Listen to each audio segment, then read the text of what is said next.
Hello everyone, my name is Michael Kelly. I'm the Chief of Police in Jersey City.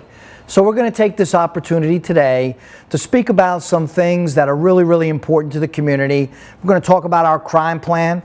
We're going to talk about the number of officers we have. We're going to talk a little bit about training, and we're going to get into some other topics that often come to us. So when we come back, we'll start the show, and we look forward to explaining some things to you. Burns Brothers Memorials, Monuments, and Markers, 787 Tunley Avenue, Jersey City.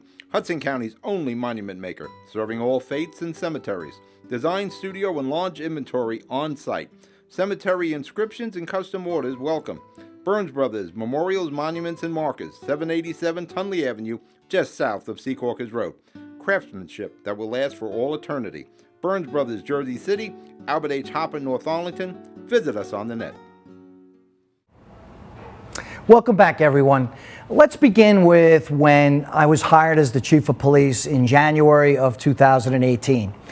Mayor Fulop, his biggest concern with policing in Jersey City was the violent crime and the scourge of guns throughout, not just Jersey City, but all urban communities. So we had to put together a crime plan that really attacked violent crime. That is the basis of everything that we're doing. And then we try and dovetail and bring other avenues of policing in that match those goals to get to a reduction in violent crime. So let's get right into what our crime plan is. Our crime plan really revolves around, and this is a little bit of a unique look. We looked at some of the things that we were not doing so well. And intelligence was a big winner for us in terms of where we can affect how we interdict violent crime. So it's really important for our police officers to have the information necessary, know the bad guys that are out there, and know probably where we can expect violent crime. That's not an exceptional thing to think about, but actually pushing that information out to our police officers, 900 plus police officers, is not an easy task. But let's look at the numbers that the mayor was particularly concerned about. So in 2017, we had 88 shootings in Jersey City. That's 88 shooting hit incidents total in Jersey City. Now that was down from 2016, but let's use that as our jump off point. So in 2017, or 88. In 2018, when I took over, and all of the things that we're going to talk about right now, we pushed our shooting hit incidents down to 62. 62 from 88, that's a full 30% reduction. So the plan we're going to get into, we know works and we know is effective at doing exactly what our mandate was, which was reduce violent crime. So how did we do it? So we started to talk about intelligence. So we formed a new unit under the direction of a lieutenant commander who is an expert in intelligence. Now, intelligence comes in many forms.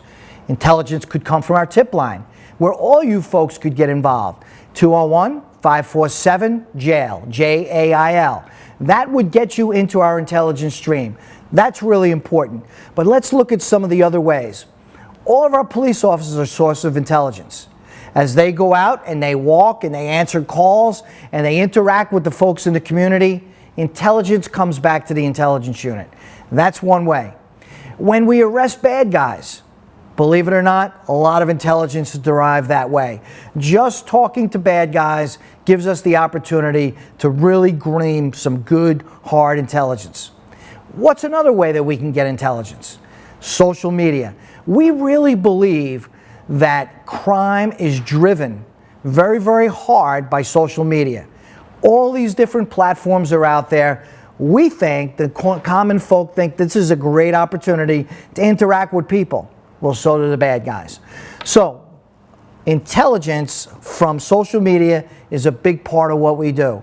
So now if you put all those things together, the intelligence unit collates all that information, and now how do we get that intelligence out? That's really what the challenge was for the Jersey City Police Department. And now that we've come up with a plan, we think it's the best across the state of New Jersey and maybe anywhere else. New York City obviously has millions and millions and millions of dollars invested in intelligence. We don't have that kind of money, but we have exceptional intelligence that drives our crime plan. So let's talk about some of the other parts of our crime plan. We think that community policing has been a good overlay on top of our intelligence-led policing. So community policing gives us the interaction with the community, brings in intelligence, so it kind of dovetails nicely with that. And folks really enjoy seeing the cop in the neighborhood. It may not be the most efficient way to police, because those cops can't get from one place to another rather quickly, but it does give a comfort level to everybody in the community, in neighborhoods, to see that cop in the beat. So we've really adopted that. And we're going to talk about how we train those cops and how we get to community policing and what their mandate is. But that is another part of the crime plan. A second thing is hotspot policing. We think that looking at the locations that we know based upon what we call a heat map, we know where violent crime is likely to happen. So we have those hotspots surrounded by police officers in a walking post fashion, interacting with the community, and we're going to talk about how we get that. But hotspot policing is another layer.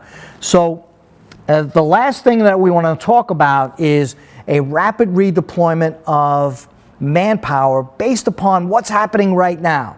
That never happened anywhere in the Jersey City Police Department. So if crime is happening in the South or the West District, we will rapidly redeploy manpower from the North and the East District to handle all of the overflow that's happening in the South and West. So when we come back, we're going to talk about those three things. We're going to talk about our intelligence unit, our hotspot policing, and we're going to talk about how we go to our rapid deployment system. So we'll see you in a minute. Consumer Carpets, 3408 Kennedy Boulevard in the Jersey City Heights, your one-stop store for residential and commercial floor treatments, carpeting, linoleum, tiles, laminates, hardwood floors, area rugs, remnants, all major brands, all in stock. Free estimates, same-day installation. Consumer Carpets, it's savings, selection, installation. Credit cards and debit cards accepted. Financing available. Consumer Carpets, price to fit your budget, installation to fit your schedule. On the net at consumercarpets.com. Consumer Carpets, Jersey City, 201-792-2712. The Jersey City Medical Center. You know it for its award-winning, life-saving ambulance service. It's also your health hub, with health and wellness locations staffed with certified professionals all through Hudson County. The Jersey City Medical Center, here to help you with your healthy, here when you need us the most. The Jersey City Medical Center. Visit us on the net to learn more. Jersey City Medical Center, Robert Wood Johnson, Barnabas Health Facility. Let's be healthy together. Rama Jewelers, located in the Lyndhurst Shopping Center at 413 Valley Brook Avenue, Lyndhurst. Come for all your jeweler needs at Rama Jewelers, where you will find a fine selection of necklaces, earrings, rings, and bracelets. Choose from one of our complete sets, our many signature items, or find the perfect engagement ring. Come on down. That's Rama Jewelers at 413 Valley Brook Ave, Lyndhurst. Call 201-939-5784 or visit us online today. So welcome back. When we left off, we were talking about the three main components of our crime plan, which is the intelligence component, the community policing component, and the hotspot recognition component and the addition of manpower to those locations. So let's go a little bit further into what else is important with respect to interdicting and driving crime down. Mayor Fulop, Public Safety Director Shea have added additional cameras throughout the city. When those folks took over years ago, when Mayor Fulop became the mayor, our camera system, our CCTV camera system, was basically destroyed. It was antiquated, not operating. Since then, they've pumped tons of money into the system, millions of dollars, to replace some of these cameras. To date, we now have 182 cameras operating throughout Jersey City.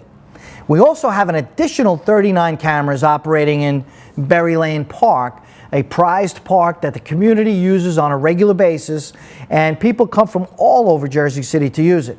So we've actually deployed 39 cameras just in Berry Lane Park and another 182 cameras throughout the city. We're not done yet with cameras, but the bottom line is no matter where you are in Jersey City, you're probably on camera. And so for those bad guys out there that want to perpetrate crime on innocent people, we're probably catching it on camera. And I can't tell you the extraordinary results it's had with us, especially as it relates to violent crime, to getting those crimes solved in a very, very fast fashion. So cameras are important. What is the next thing outside of those three components of our crime plan? Additional personnel. Additional personnel always helps. When you have more cops on the street, you can do more things. You can execute more plans. Personnel in the Jersey City Police Department, and we just lost a good segment of veteran people just today, which is August 1st. So right now to date, we have 950 sworn police officers in the city. That's a pretty darn good number, okay? At 31 years I'm on the job, we haven't been above 900 very much. This year, we've hired 50 new police officers, and we have 53 in the academy right now. So at 9:15, we can expect 53 coming very, very soon. Last year, in 2018, Mayor Fulop and the council, they hired 86 new police officers.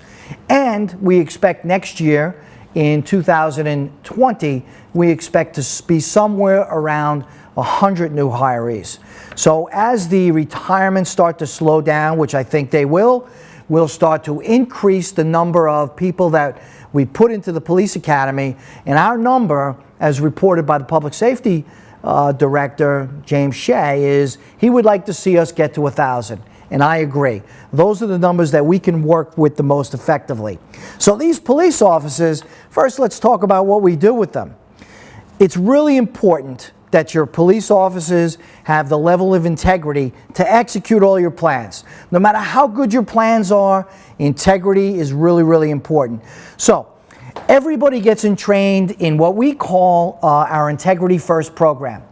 Our Integrity First program really revolves around four things.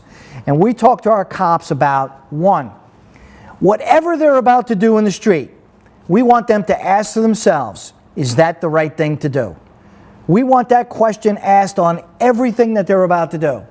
Second, we want them to ask, is it legal and is it ethical? Now, our police officers are trained in the law. They understand what the law is, but we've also have 200 or so supervisors that are ready to answer any of those legal questions. Number three, is what they're about to do the right thing to do for the community? Is that what the community would want us to do?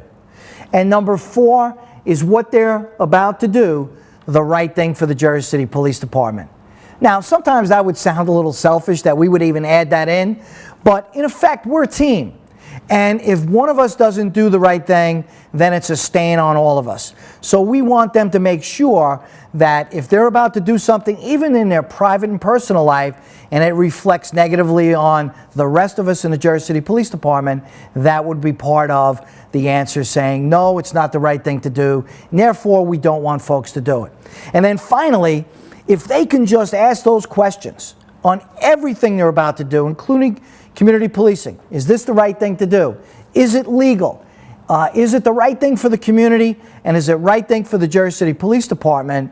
If they answer yes to all those things, they know that they have the backing of the chief of police, the mayor, and everybody else that supports the police officers in their mission.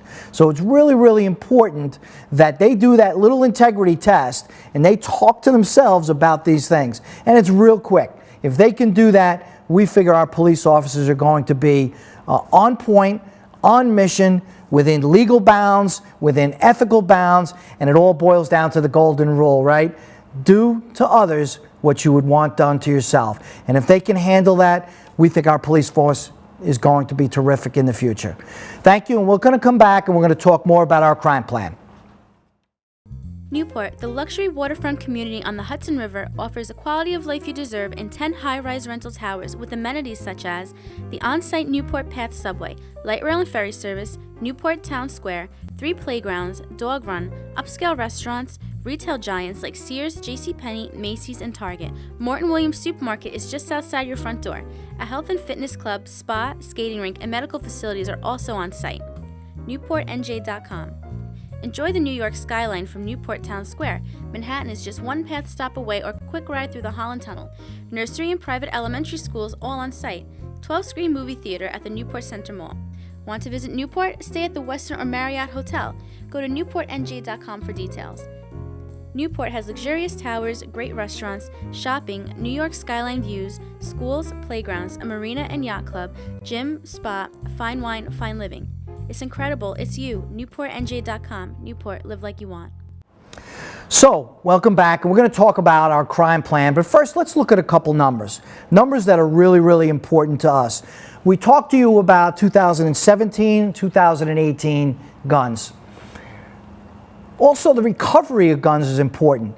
Our police officers recover nearly 300 guns every single year the last 3 years running. And this year is no different. So far to date, we're in 140, right now the number is about 140 of handguns that we've taken off the street. Most of those are attached to arrests. Most of those are attached to investigations. So obviously those guns would have done no good with respect to them being on the street.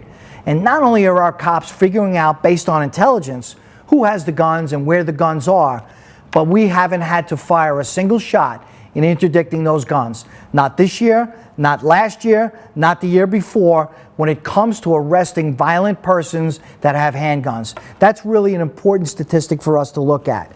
So let's continue to look at some of these statistics. How busy are our cops? Wow, they are really busy. Again, these are city cops that have tough jobs every single day. It's not just interdicting violent crime. But you look at arrests. This year, through June 30th, we have 454 arrests citywide in Jersey City. Boy, that's an awful lot of arrests. It's an awful lot of good police work taking bad guys out of the community. Secondly, we've written almost 2,000 summonses, okay? 2,000 summonses in that same period of time. So in the month of June, 454 arrests, 2,000 summonses. These folks are really, really busy to make sure that your neighborhoods are safe. And then we look at shootings. Let's go back to shootings, because remember what our mandate from the mayor is. Drive violent crime down, reduce the number of shootings. So far in 2019, if we look at it linearly, okay, and we look at month by month, we were really in a good spot, okay? We had 3 in January, 1 in February, 1 in March, 2 in April, 6 in May, 7 in June, and 9 in July. July has been by far our most violent month. Now, if you look back at June and you look back at May, as the weather warms, more folks are on the street, beefs become more pronounced, and these neighborhood disputes spill out into more violence in the summer months. So we're not real happy with 9. So 9 brings us to a fact that we are still down 15% this year over last year. To date, 2019, we are down 15% in shootings. Now, why is that so significant? In 2018, from 2017, we already gave you those numbers, we're down 30%. So in 2018, when we instituted the crime plan, we brought violent interdiction, we brought gun violence down a full 30%. This year, even with a particularly violent month of July, we are still down 15%. So 15, 30 last year. Our target, knowing that our cops did a great job last year, our target was 10% reduction in 2019, and we're way ahead of that right now. So we're pretty happy about the introducing of the crime plan, the camera system, the introducing of more police officers on the street, and we know that's had an effect on all the numbers coming down. So let's look a little bit deeper into the shooting numbers. So far to date, we are up to 28 shootings. Last year, we had 42 at the same time. Again, 15% reduction. Shooting murder incidents, last year at this time we had 6. This year we have 3. So on and on, we continue to see the reductions and the crime and the interdiction of violent crime continue to go down. The recovery of handguns, the arrests of bad guys with handguns go up as we continue to add. Now, we also have to talk about the personnel, how we deploy that personnel and how we move that personnel around. Our ceasefire unit, they are the ones responsible for the investigation of violent crime and shootings. We doubled them from 4 to 8. There are 8 detectives and 2 supervisors, totaling 10, that are out there making sure that we arrest folks. When I took over as the police chief, I think our number was around 12% on our solve rate. We are now close to 50% of solving every shooting within that same time span. That's a rather quick turnaround in getting more arrests. We also have increased our street crime unit. By far the most aggressive and active unit that takes this intelligence and goes out, and their only job is to interdict bad guys with handguns and other violent crime. So we've increased them from 6 squads to 9 squads. We've increased another level of supervision from sergeants to lieutenants. Now you have lieutenants in the street, you have sergeants in the street, because these folks are dealing with the hardest and worst criminals with handguns that are perpetrating on our neighborhoods. So we think that that part of the plan has really been effective for us. When we come back, we're going to look at our hotspot policing, our community policing, and we're going to talk about how they act on the intelligence that gets driven down. We'll see you in a bit. Good Friend Self-Storage in North Bergen, New Jersey is a fully climate-controlled facility equipped with state-of-the-art security, packing supplies, a Refer a Friend program, and multiple loading docks convenient for commercial use. Located just off of Route 3 at 4301 Tunnelly Avenue, Route 1 and 9. Call 201-867-2444 or visit us on the web today. Good Friend Self-Storage. Let us be your good friend. Introducing the MyJCMC app, powered by Practice Unite. The free MyJCMC app puts the power of healthcare at your fingertips. Go to the concierge for access to referrals, scheduling, and appointments. See emergency room wait times and get directions to Jersey City Medical Center health locations. Read the latest JCMC news through their social media feed, find a doctor, and more. The MyJCMC app. We belong to you. Pen & Pencil Properties, Jersey City. Shaping the workplace with state-of-the-art office spaces that address your company desires. Building residences that define your home environment. Adjacent to all modes of transportation with on-site parking available. The right address, the right lease. Call 201-521-9000 or visit online at penandpencilproperties.com. Pen & Pencil Properties, building Jersey City for everyone. We have our police chief here and police director, Michael Kelly, police chief, Jim Shea, police director. And So, welcome back. We talked about our intelligence and how that gets driven out to our police officers on the street, our street crime units, our anti-violent crime units. Well, we talked a little bit about our redeployment across the city based upon what's happening real time, being able to deploy units from all over the city. Now let's talk about the community policing component. The community policing component has now been split in half. We now have what we call neighborhood tactical units, and we have regular community policing units. So the neighborhood tactical unit has really been merged with our hotspot policing. So those folks are positioned exactly where we expect to see violence. So let's talk about some of those areas and what happens in those areas. First of all, those police officers are trained exactly the same way. Community policing first. Even though they're tactically deployed, hotspot deployed, they're trained the same way. Let's talk about some of that training. The most important thing for me when we go through the list of some of the things that are important to us in training is that they keep in mind the one thing that's so important to me: positive community interactions. If we can have positive community interactions every single day by every police officer, boy, just look at that, what that magnifies, and look at what that grows to. So if our police officers are looking for somebody that needs to be crossed, an elderly person, we look at some kids that are out late at night, taking them home, folks that are sitting on their porch just having a cup of coffee, where we can interact with them. How are things going? What would you like to see more of? Those are positive community interactions. So whether it's our regular community police officers or it's our neighborhood tactical police officers that are deployed at hotspot locations. We want that interaction. That is really, really important to us. How does that happen? That only happens through training. So one of our deputy chiefs, Nicholas Skirbo, he's in charge of the training program. A lot of it comes out of President Obama's 21st Century Policing Program. You can Google that and you can kind of read all the good things that are going on with that. So, but we took a lot of points out of that and we put it into our own community policing training. So for instance, we tell our cops all the time, approach people with interaction in mind. We want to try to build trust and mutual respect.